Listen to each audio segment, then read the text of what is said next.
يا هلا، يا هلا وسهلا فيكم جميعا، نورتوني. اليوم أنا عملت كيك الشاي كتير زاكي وهش وناعم وإسفنجي، ومكونات متوفرة في كل بيت. تعالوا خلينا نحضر الكيك بطريقة سهلة وروعة. في البداية هون كنت مطلع 4 بيضات، لازم يكونوا في درجة حرارة المطبخ، يعني بتطلعوهم قبل بوقت.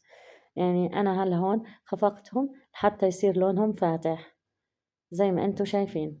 وبعد هيك راح نضيف عليهم كوب سكر، سكر عادي مو مطحون.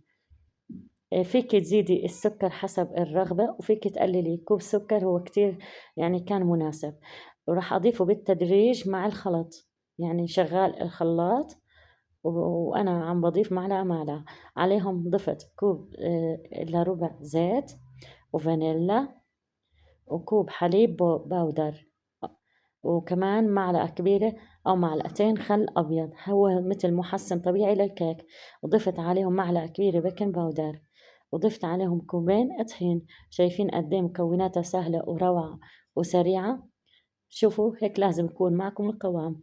وبثواني جهزت الكيكة، وكانت ما أروعها. بتخبزوها على درجة حرارة 180 في الرف الأوسط، تعطيكم كيكة هشة وناعمة. ومع السلامة.